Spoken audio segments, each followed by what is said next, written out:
Saludarte. 34º aniversario en estos días de Mundo Afro. Estamos hablando de una de las organizaciones con más visibilidad y más relevancia en la historia de la lucha contra el racismo y a favor de la igualdad en Uruguay. Bueno, muy conocida por la mayoría de la población de Montevideo. Y así que nos vinimos a la sede porque justamente para celebrar este aniversario también está bueno hablar de lo que está pasando ahora en Mundo Afro. Estamos con Verónica Villagra, presidenta de la organización, y con Miguel Pereira, de la dirección también de la directiva de Mundo Afro. Agradecerles de recibirnos primero antes que nada en su casa. Y conocer primero justamente esto que decíamos. ¿En qué está Mundo Afro ahora? ¿Cuáles son las prioridades? ¿Qué se viene, Verónica? Bueno, buenos días. Gracias por venir. Siempre contar con buenos parceros nos hace bien a todos y a todas.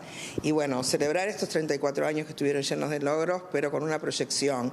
Digo, los proyectos es lo fundamental que las organizaciones tienen para mantenerse, para seguir. También para ir modificando y reconfigurando y generando nuevas culturas institucionales.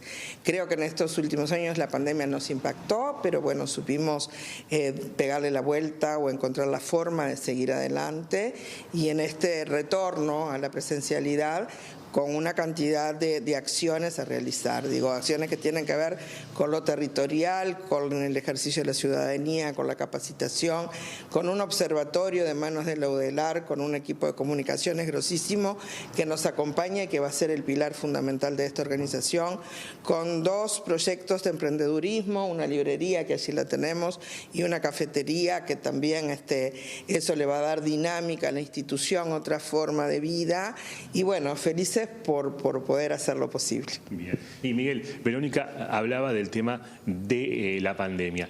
La población afrodescendiente, una de las más afectadas justamente por la pandemia de COVID-19.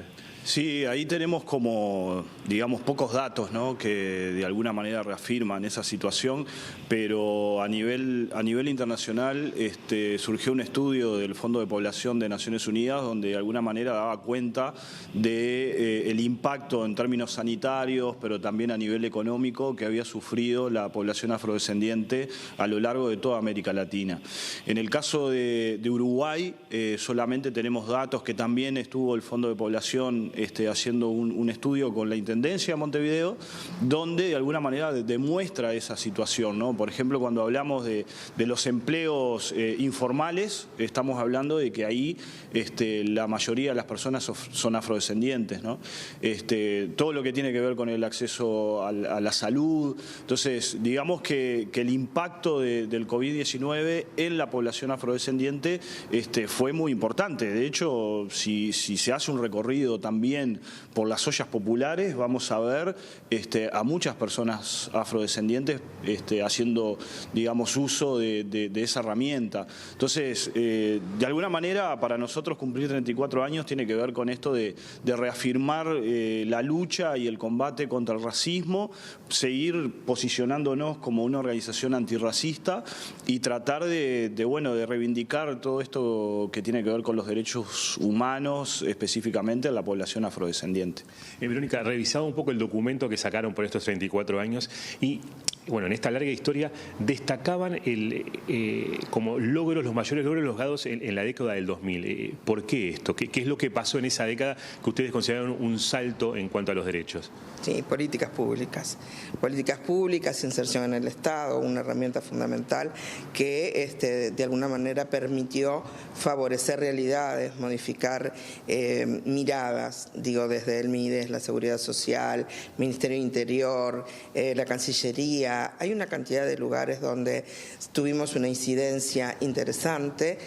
No institucionalizaba, lamentablemente, por eso de algún modo se pierde, pero fue un momento de auge, de algún modo, donde la temática se puso sobre la mesa.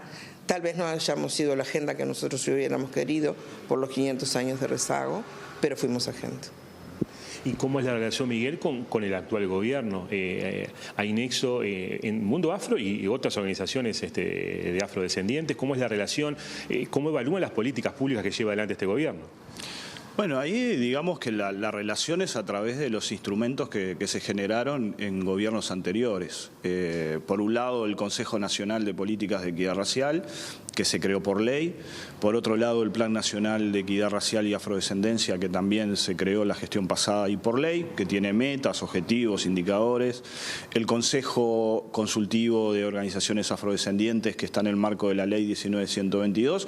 Esos son, digamos, distintos mecanismos que se fueron generando en las gestiones anteriores de gobierno y que hoy, de alguna manera, no están funcionando de la forma que nosotros como institución entendemos que deberían de funcionar. O sea, son, digamos, mecanismos de interacción sociedad civil y Estado para esto que decía Verónica, que es muy importante, que es el diseño y la implementación de política pública.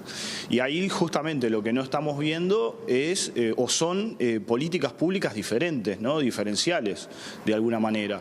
Lo que se sigue promoviendo, digamos, muy tímidamente, son políticas de los gobiernos anteriores, o sea, la ley de acciones afirmativas, el plan que se está implementando a medias, porque en realidad no tenemos muy claro.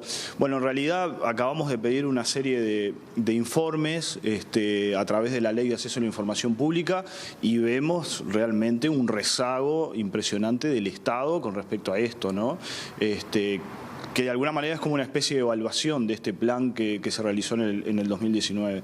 Entonces, digamos que si bien existen esos mecanismos, hay una ausencia tremenda de política pública con perspectiva étnico-racial, más allá de que lo que nos dicen es que se cuenta con los recursos, que se cuenta con presupuesto, pero no vemos ningún tipo de política.